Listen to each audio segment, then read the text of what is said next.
Hello everyone, আসসালামু আলাইকুম। আপনারা সবাই আশা করি ভালোই আছেন। সবাইকে জানাই উম্মুন কিচেনে স্বাগতম।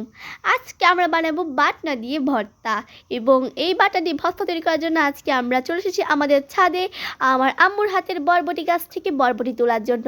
আর এই গাছটা কিন্তু আমার আম্মু নিজের হাতে রোপণ করেছে, এবং মাশাআল্লাহ এটাতে অনেক ভালোভাবে ফলন হয়েছে। বরবটিগুলো অনেক লম্বা, অনেক মোটা হয়েছে মাশাআল্লাহ। এখানে এখানে আরও অনেক বরবটি ধরেছে, এগুলো আমরা খেয়েছি। এখন আরও দুটো বাকি আছে, তো এগুলো আমরা ভর্তা তৈরি করার জন্য নিয়ে নিচ্ছি। এবং গাছের জিনিসের টেস্ট কিন্তু আপনারা জানেন অন্য রকমই হয়, আলাদা ফ্লেভার হয়। বাজার থেকে যতই মজা হোক না কেন, গাছের জিনিস খাওয়ার মজা অন্য রকমের টেস্টি হয়। এবং দেখেন এগুলা মাশাল্লাহ অনেক বড় হয়েছে এবং মোটাও হয়েছে। এখানে অনেকগুলোই ধরেছে বরবটি, আরও এর আগে আমরা অনেক বরবটি খেয়েছি।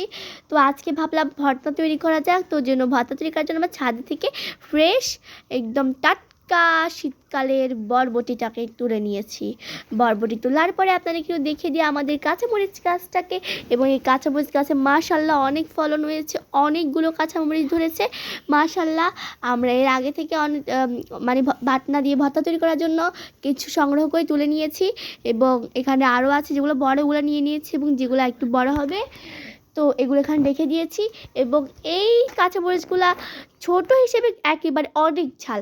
তো চলুন কথা না বাড়িয়ে ভর্তা তৈরি করা যাক। তো ভর্তা তৈরি করার জন্য আমরা এখানে নিয়েছি বরবটি, তারপরে হচ্ছে পেঁয়াজ নিয়েছি, অনিয়ন লিভস নিয়েছি, ধনেপাতা নিয়েছি, কাঁচামরিচ নিয়েছি, সবকে সিদ্ধ করে নিয়েছি।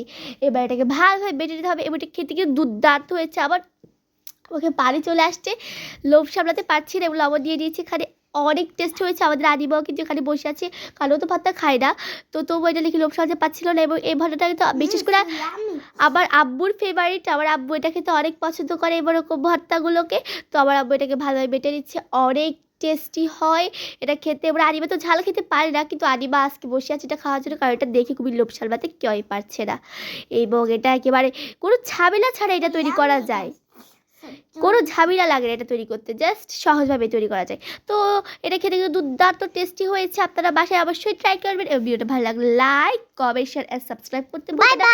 বাই গাইস, আসসালামু আলাইকুম।